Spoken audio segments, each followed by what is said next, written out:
അടുത്തത് കന്നിക്കൂറാണ്. ഉത്രത്തിൻ്റെ അവസാനത്തെ 3 പാദവും അത്തവും ചിത്തിരയുടെ അര 1ഉം 2ഉം പാദങ്ങളും ചേർന്നതാണ് കന്നിക്കൂറ്. വൃഗോ എന്നാണ് ഇതിനെ വിളിക്കുക.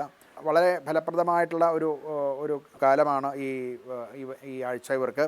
ഗുരു 11ാം ഭാവത്തിലേക്ക് പ്രവേശിച്ചപ്പോൾ നമ്മൾ എടുക്കുന്ന ജോലി അഥവാ എഫേർട്ട് അത് റിവാർഡിംഗ് ആയിട്ട് മാറുകയാണ്. നമുക്ക് അതിൻ്റെ ലാഭം കിട്ടേണ്ട കാലമാണ്. നമ്മൾ നേരത്തെ ചെയ്തുകൊണ്ടിരുന്ന ചില പരിശ്രമങ്ങൾക്ക് കുറേശ്ശെ ഫലം കാണാൻ തുടങ്ങും. ആദ്യ ഭാവങ്ങളിൽ 9-10 ദിവസങ്ങളിലൊക്കെ ബുധൻ 10ലേക്കും കൂടെ വരുമ്പോൾ ഒരു നമ്മുടെ കരിയറിലോ അല്ലെങ്കിൽ പ്രൊഫഷനിലോ ഒരു പീക്ക്, ഒരു വലിയ നല്ല പെർഫോമൻസ് കാണിക്കുന്നതാണ്.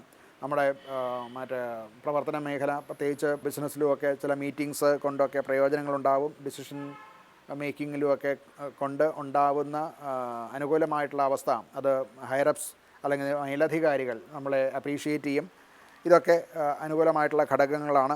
11ാം തീയതി ഒക്കെ ആകുമ്പോൾ ചില ഗ്രോത്ത് റിലേറ്റഡ് ആയിട്ടുള്ള ചില കാര്യങ്ങൾ മുഖാന്തരം നേരത്തെ ചെയ്തു വച്ചിരുന്ന കാര്യങ്ങളിൽ നിന്ന് ഒരു ബെനിഫിറ്റ് നമുക്ക് ലഭിക്കാൻ, ഈ ഒരു രാശിക്കാർക്ക് ലഭിക്കാൻ സാധ്യതയുണ്ട്. അതുപോലെ തന്നെ പുതിയ നല്ല വാർത്തകൾ, ഇനി ഭാവിയിലേക്ക് ഗുണം ചെയ്യാവുന്ന പുതിയ സംരംഭങ്ങളെ പറ്റി വാർത്തകൾ ശ്രവിക്കാൻ സാധ്യതയുണ്ട്.